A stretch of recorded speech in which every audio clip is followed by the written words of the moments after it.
시니어분들은 나이가 들면서 어깨, 무릎, 팔꿈치, 허리 등 온몸에 안 아픈 곳이 없으실 겁니다. 그중 무릎 통증은 시니어분들에게 매우 흔하게 나타나는 증상인데요. 무릎은 우리가 걸을 때 체중 부하를 많이 받는 곳으로 지속적으로 마찰이 일어나게 되어 많이 닳고 손상이 심해지는 부위입니다.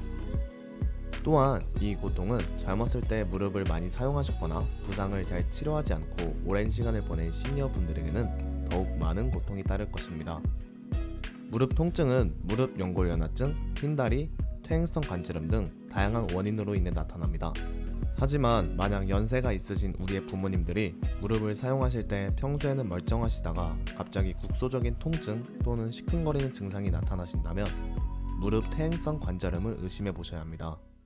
퇴행성 관절염이란 지속적으로 관절을 사용함으로 인하여 관절을 보호하는 연골이 점차 닳고 없어져 관절 사이의 뼈와 뼈가 맞닿게 되어 통증, 변형, 부종 등이 발생하는 질환을 말합니다.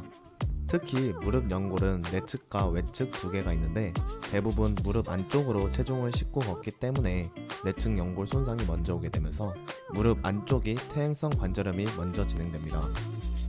퇴행성 관절염은 한번 발병하면 쉽게 낫지 않고 그 고통으로 일상생활에서 큰 불편을 겪게 됩니다. 즉, 치료보다는 예방이 무척 중요하다는 뜻입니다. 퇴행성 관절염은 나이, 성별, 유전적 요소, 비만, 특정 관절 부위 등 여러가지 요인들이 복합적으로 작용해 생기는 증상입니다. 그중 가장 대표적인 원인은 퇴행성이라는 단어에서 유추할 수 있듯이 노화로 인한 증상인데요. 노화로 인해 연골 성분을 만드는 연골세포가 나이를 먹으면서 그에 따른 기능들이 낮아져 연골의 탄력성이 없어지며 일부는 떨어져 뼈가 노출되고 염증 반응이 발생되는 것입니다. 두 번째 원인은 생활적 요인입니다. 비만인 경우 체중을 지탱하는 관절의 부하가 증가하고 보행 자세의 변화로 이어지면서 퇴행성 관절염이 생길 수 있습니다. 통계에 따르면 퇴행성 관절염은 남성보다 여성들에게 4배 이상 많이 발병된다고 합니다. 그 이유는 상대적으로 운동량이 적고 지나친 다이어트로 근육량이 줄어드는 경우가 많으며 육아나 가사일로 앉았다 일어나는 동작의 반복이 많기 때문입니다. 또한 여성들은 폐경기가 되면 여성 호르몬이 안 나오는데 여성 호르몬 자체가 연골을 보호하는 기능이 있기 때문에 50대 이상 여성분들은 퇴행성 관절염이 더 쉽게 발병될 수 있습니다. 그럼 이제 퇴행성 관절염 자가진단 방법을 알려드리겠습니다. 초기 단계에는 평지를 걸을 때에도 관절이 아픕니다. 중기 단계에는 조금만 걸어도 물이 차 부어오르는 증상이 일주일 이상 지속되면서 시큰거립니다.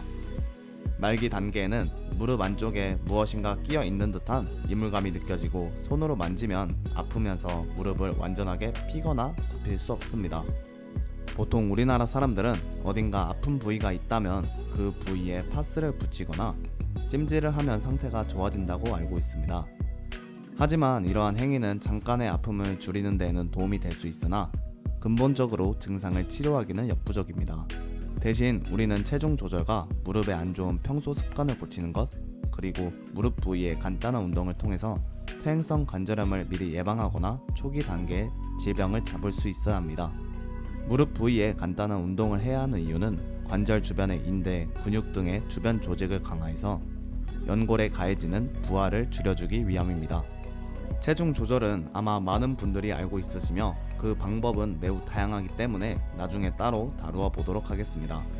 무릎에 안 좋은 평소 습관으로는 쪼그려 앉는 자세, 무릎 꿇는 자세, 양반다리, 무거운 물건 들기가 있습니다. 결국 무릎에 체중 부하가 걸리는 자세를 무조건적으로 피하셔야 합니다. 또한 평소 의식을 하더라도 바르게 걸어서 무릎 관절 안쪽에 체중이 한쪽으로 실리지 않도록 해줘야 합니다. 무릎 부위의 간단한 운동으로는 일반 평지 걷기 운동, 런지, 스쿼트 등이 있습니다. 이러한 운동은 무릎 퇴행성 관절염이 아직 발생하지 않은 사람들이 관절염을 예방하기에 효과적인 운동입니다. 하지만 퇴행성 관절염이 초기 단계이신 분들은 이러한 운동을 하게 되었을 때 무릎 통증을 호소할 수 있는 운동들입니다. 그렇기 때문에 초기 단계이신 분들은 수중 운동을 하시는 게 무릎의 근육을 키우며 통증이 안 생기는 방법입니다. 수중 운동 중 하나인 수중 걷기는 체중 부하가 덜 되면서 물이 다리를 미는 힘만큼 다리로 물을 밀면서 걷게 되기 때문에 무릎 관절에 아주 효과적인 운동이라 할 수 있습니다. 하지만 관절의 통증 정도와 유연성, 체중 등을 사전 평가하고 본인에게 맞는 수중 운동법을 하는 것이 제일 안전하기 때문에 퇴행성 관절염이 초기 단계이신 분들은 재활의학 전문의를 찾아가서 자신에게 맞는 수중 운동법을 안내받는 것을 추천드립니다. 수중 운동 말고 평소에도 자주 할 수 있는 관절 운동으로는 의자 앞부분에 걸터 앉아 한쪽 다리를 들고 5초 동안 유지하는 운동이 있습니다. 이 운동을 하실 때에는 무릎을 최대한 쭉 펴고 발목을 몸쪽으로 당기셔야 합니다. 보통 이 동작을 좌우 각각 100번씩 반복해서 하는 것을 추천드리지만 사람에 따라 무릎 근육량이 다르기 때문에 무리하지 않는 선에서 점차 횟수를 늘려가는 것이 좋습니다.